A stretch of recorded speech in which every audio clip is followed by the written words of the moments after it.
sekarang podcast episode ke-7. Kita ngebahas tema yang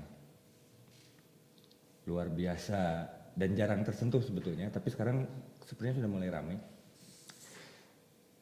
Fotografi di bawah air. Nah, ini kebetulan kita ketemu narasumber yang luar biasa, ini Kang Kaufik Andril ya? Itu iya betul. Saya sebut Akang, Om. Boleh, bebas. Akang aja ya? Iya, siap. Oke. Sehat kan? Sehat, alhamdulillah. Alhamdulillah. Nah, boleh cerita nggak kan? Pertama kali terjun di underwater itu gimana ceritanya kan? Ceritanya awalnya sih tahun. Jadi saya rancu antara start diving dengan motret. Motret memang senang dari SMA. Dari SMA, dari kecil memang udah senang motret sih. Cuman baru kecumponan, baru ini ya sejak lulus kuliah. Oke. Nah, pas kuliah juga memang senang laut, memang senang air gitu. Kalau yang main ke Pangandaran tuh bisa 10 hari, 2 minggu. Di air? Di air, berenang. Gitu terus? Karena memang senang banget di laut gitu. Nah pas kuliah ada unit kegiatan diving. Masuklah ke sana. Masuk ke sana, jadi di sana ya akhirnya menekuni olahraga diving. Menekuni diving. Lama-lama diving kan ya akhirnya cuman oke gitu. Tapi lama-lama kan orang kalau berjiwa pingin tahunya besar tuh pasti, gimana kalau motret? Ya. Nah dari situ akhirnya ya gimana lah nyari akal, dapatlah pinjaman kamera kayak nabung bisa beli gear yang sederhana kayak akhirnya ya situ menekuni underwater fotografi. Awalnya gitu sih. Awalnya gitu. Ya awalnya gitu. Tapi kan yang saya tahu untuk underwater tuh nggak sembarangan orang bisa nyemplung terus motret, harus ada license diving, license dan lain-lain. Itu gimana tuh Kang? Kalau sebenarnya bukan motretnya, tapi divingnya. Cuman jadi karena memang kan nggak mungkin bisa motret underwater di laut gitu, nggak bisa nyelam kan, asalnya nggak mungkin. Jadi ya harus bisa nyelam dulu, baru menekuni underwater fotografi. Nah, memang betul di sana ada sistem lisensi, sistem pendidikan supaya kita bisa menyelam dengan aman. Jangan sampai nanti motret kameranya hanyut kemana, orangnya kemana. Nah itu yang kita khawatirkan tuh seperti itu. Nah gitu. yang saya tahu juga Kang Kaufik ini kan bikin sekolah diving ya, di Bali. Di Bali. Itu kumaha eta Kang ceritanya Kang? Dulu ceritanya karena dulu ya waktu mahasiswa itu kan buat diving itu kan biayanya besar. Ya, besar banget.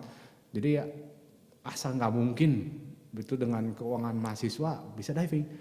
Alhasil ya saya cari akal harus sambil kerja. Nah, harus sambil kerja. Nah, disitulah singkat cerita akhirnya kejeblosan lah di situ, kerja terusan akhirnya sampai dapat sekolah jadi instruktur diving. Nah, dapat sekolah instruktur diving, setelah lulus ya kalau udah sekolah masa nggak dikaryakan. Nah, dikaryakanlah dengan membuat sekolah selam berbasis online waktu itu tahun 2003 kalau nggak salah ya. 2003 berbasis online. Kita sebenarnya bukan di Bali aja, di Pulau Seribu, di Bali, di Bunaken itu kita buka kelas reguler. Sampai sekarang. Masih aktif. Masih aktif. Pengalaman motretnya nih, yang Om Kaufik suka, motret makhluk atau benda laut atau bawa objek manusia ke laut atau yang Om Kaufik paling suka yang mana nih? Semuanya suka. Kalau saya sih kebetulan orangnya pengen tahu banget gitu, jadi segala diulik gitu. Jadi ini diulik, ini dicoba, ini coba semua harus dicoba. Kalau dibilang suka ya semuanya suka. Misalnya contoh motret makhluk laut suka, motret karang ya jelas suka. Terus waktu motret pre-wedding underwater tuh sebetulnya itu improvisasi karena begini.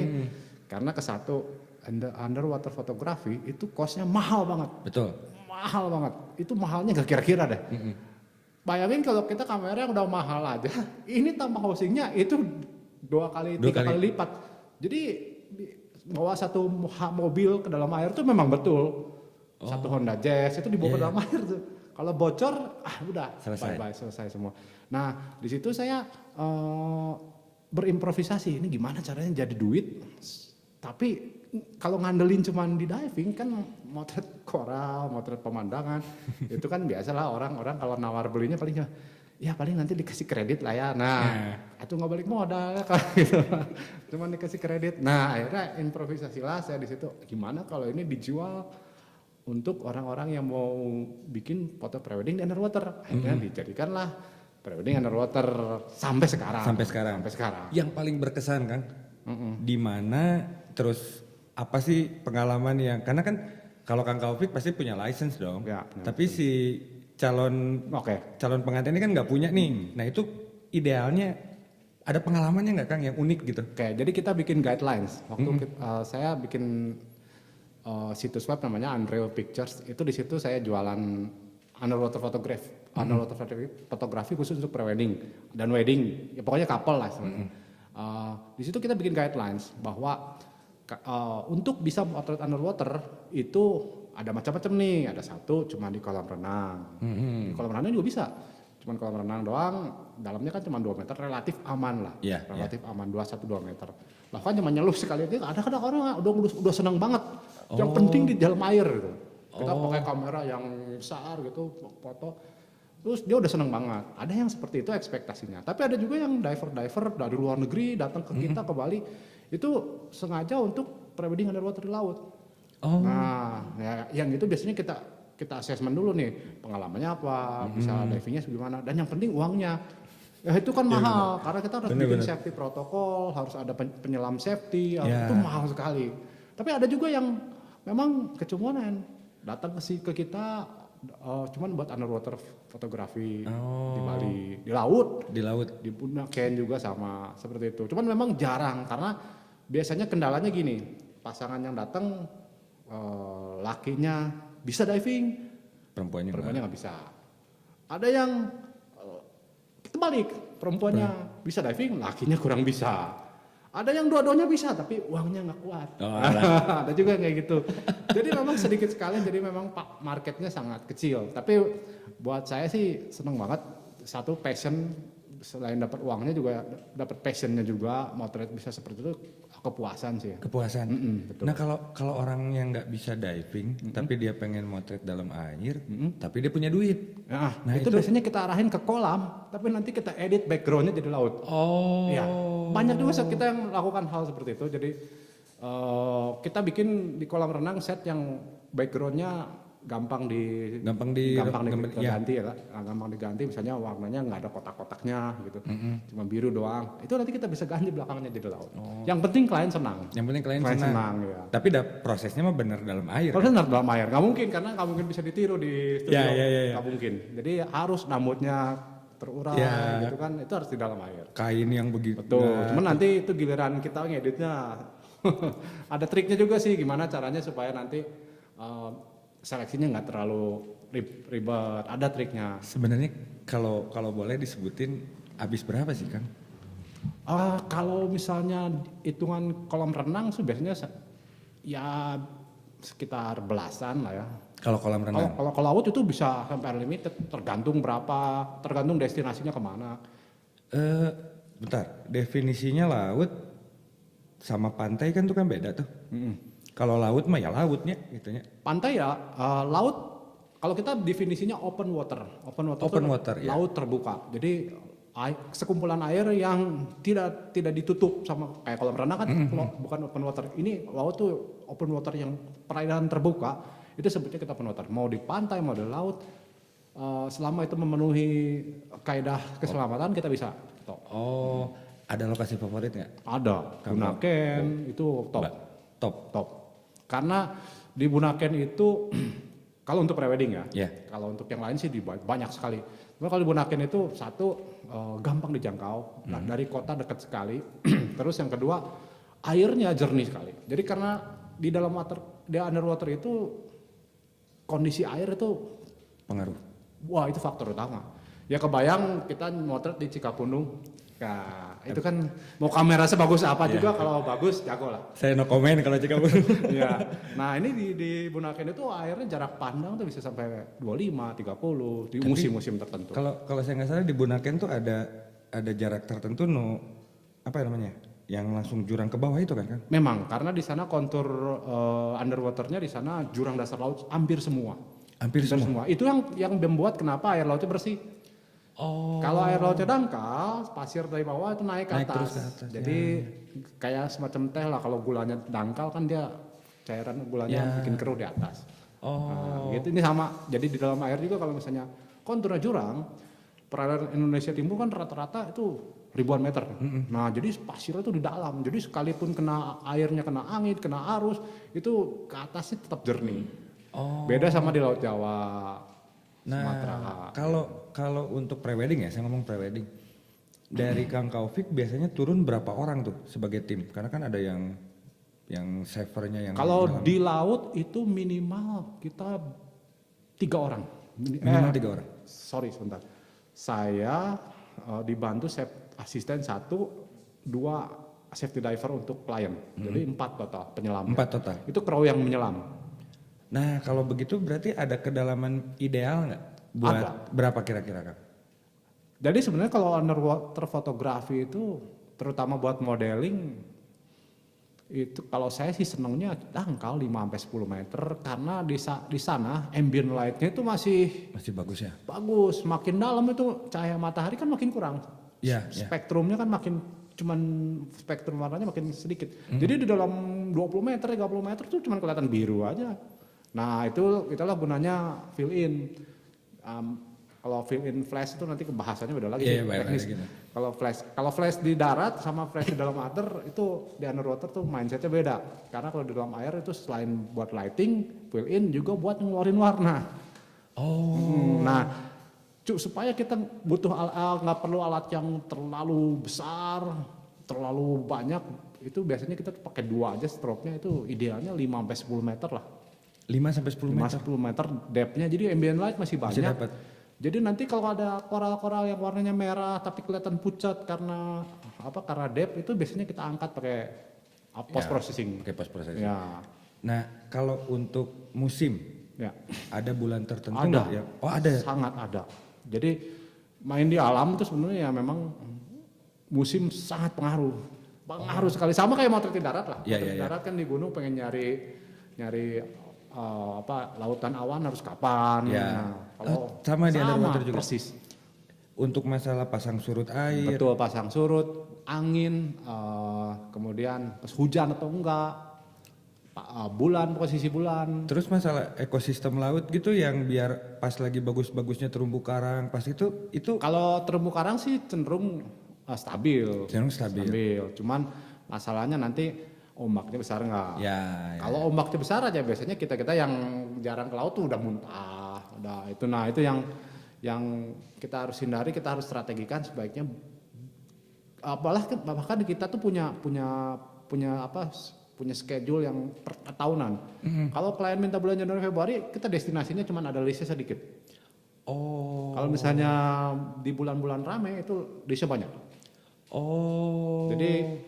Jadi kita bahkan kalau dipaksa pun kita nggak mau. Kayak misalnya, ayo Juli ke Raja Ampat, wah nggak mau. Kita silakannya mangga di Payun. Karena ya memang gitu. Ngebahas Raja Ampat nih.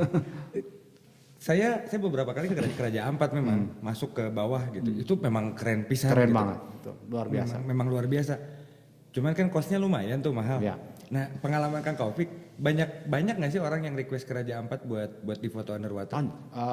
Pernah terakhir saya bikin tahun 2018 kemarin ada satu couple dari Jakarta itu tapi kebetulan bikin video prewedding film underwater semua karena orangnya kebetulan senang petualangan, diving iya, hiking iya, trekking, jadi kita bikin semua ininya semua kegiatannya dicuplik. Proses kegiatan mereka dari berangkat segala macam. Enggak, maksudnya gini, kita bikinkan sebuah film kesenangan mereka, kegiatan mereka tahun senang traveling kemana.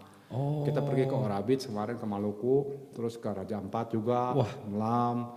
Jadi ya lumayan lah itu memang passion orang ya, passion seorang pasangan mungkin ingin mengabadikan masa mudanya, ya mungkin seperti itu. Tapi itu proyek panjang berarti lama itu kan nggak bisa sebentar itu mah. syutingnya doang 3 bulan. Ulah 3 bulan. 3 bulan.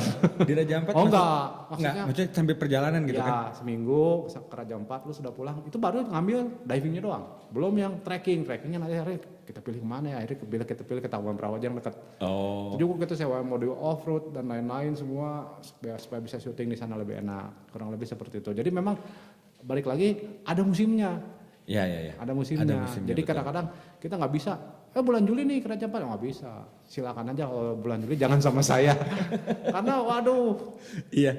Underwater tuh kan resikonya nyawa sih kalau kita salah Iya, sih kan. betul. Karena underwater itu istilahnya kalau orang satu hari nggak makan di gunung tersesat itu kan masih hidup. Tapi kalau dia underwater 1 menit nggak nafas. Betul.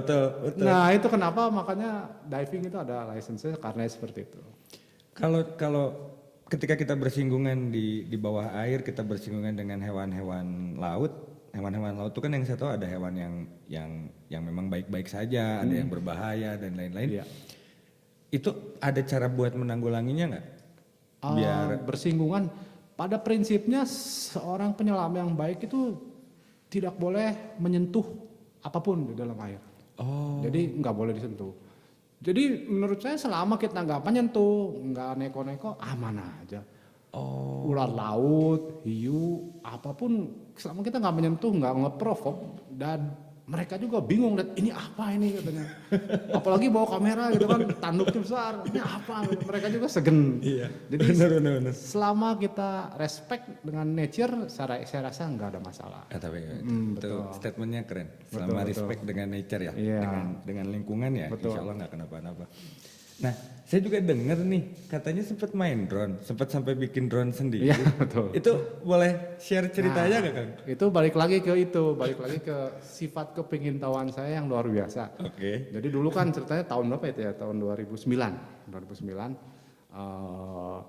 Motret dalam air udah pernah nih. Terus kalau motret terbang nih kayaknya asik juga ya. Nah, saya lihat-lihat gimana cara motret terbang, masa harus beli pesawat terbang, itu kan sesuatu yang nggak mungkin gitu kan. Akhirnya jalan-jalan ke mall mana gitu, ada tukang jualan tuh helikopter remote. RC Nah, itu. RC. Saya pertama-tama dulu pernah lewat toko itu ya, nanya berapa ini satu RC helikopter yang 6 channel dulu masih ingat. 3,5 juta. Saya bilang orang gila mau beli kayak gini 3,5 juta. Nggak taunya saya berapa tahun kemudian saya beli. Beli itu yang sebesar gini saya masih ingat 3,5 juta. Karena kan gimana pun kita harus latihan dulu. Betul. Latihan dulu. Aduh itu susahnya setengah mati. Kalau drone sekarang tinggal terbangin diem. Wah itu cuman terbangin di atas 1 meter aja lah. Itu udah kalau bisa diem di situ tuh hebat ya. Jadi memang latihannya cuma suruh hovering doang gitu. Setengah mati. Tapi akhirnya karena gigih pengen tahu, ya akhirnya dijabanin. Habis berapa juta dulu itu. Baru terbangin nggak sampai 1 menit jatuh. Benerin ke tokonya sampai akhirnya tokonya bosan benerin sendiri. Akhirnya tapi dapat experience di situ. Dapat experience banyak sekali di situ. Akhirnya bisa terbang lah meskipun nggak jago-jago amat, tapi yang penting bisa terbang. Dan akhirnya saya ikat pakai kamera tuh. Kamera apa tuh Kang? Dulu pakai pocket. Saya ikat pakai tali rafia, saya ingat.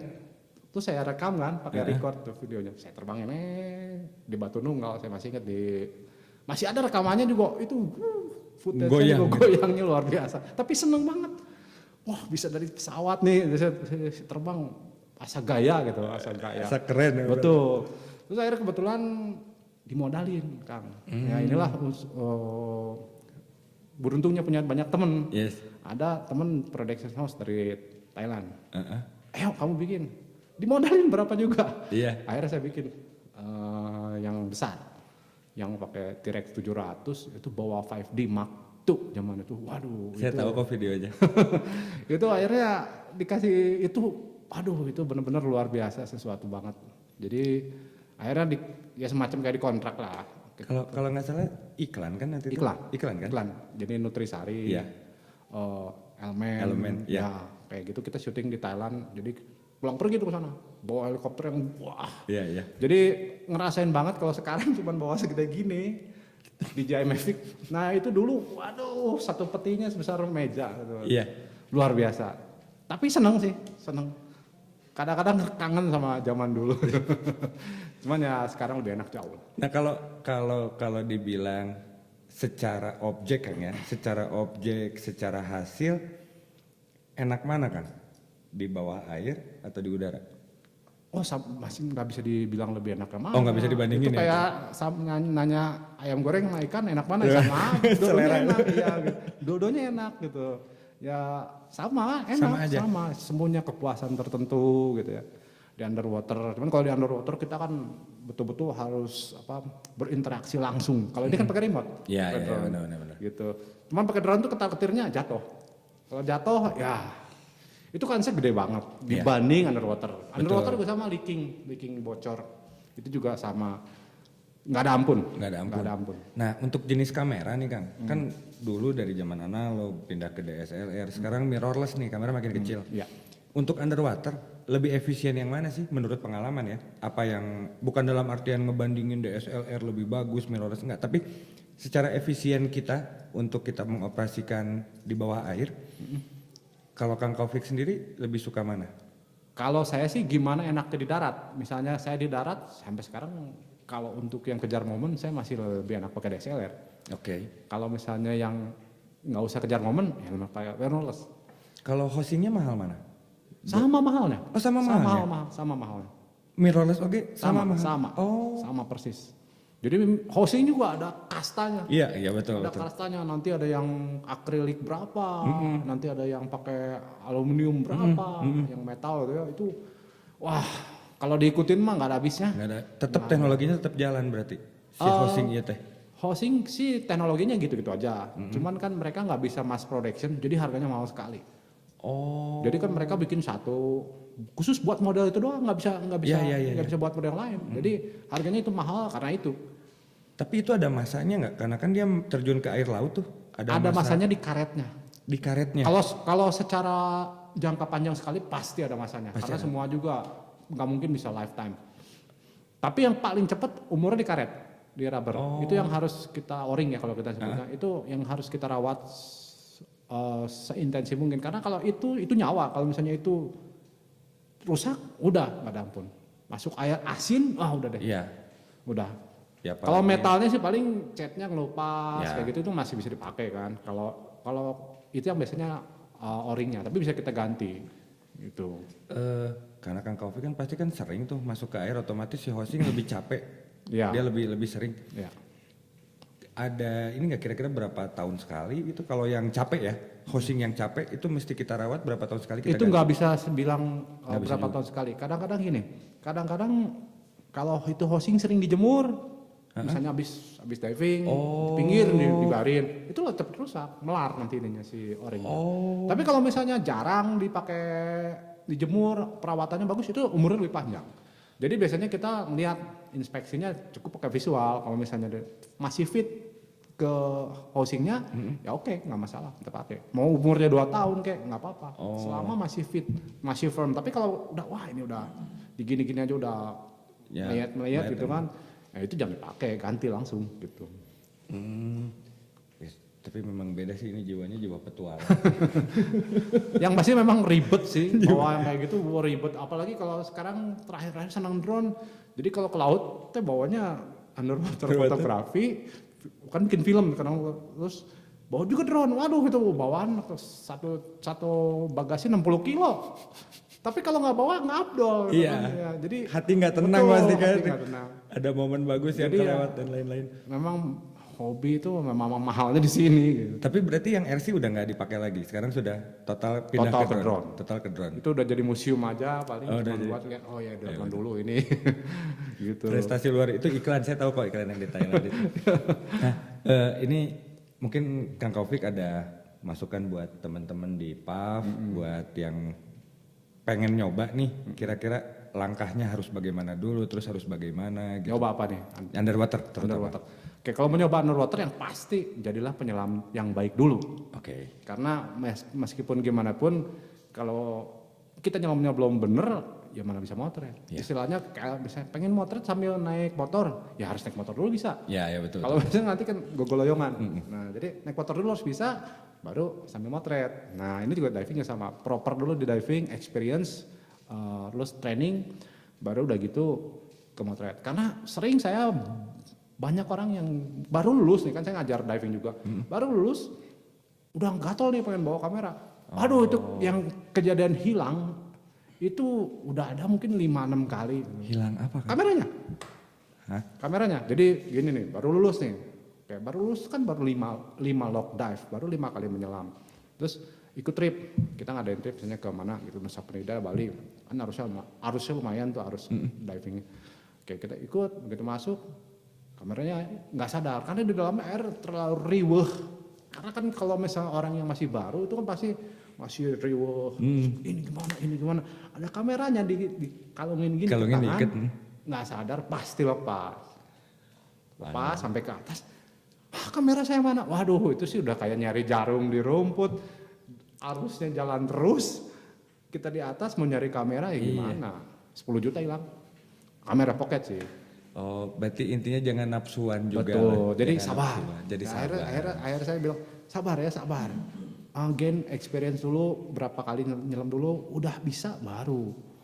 Karena kalau misalnya masih belum bisa, masih riweuh, jadi kita nggak fokus, ya resikonya itu kamera hilang. Makanya jadilah penyelam dulu yang baik, lulus experience, baru mencobakan rotor.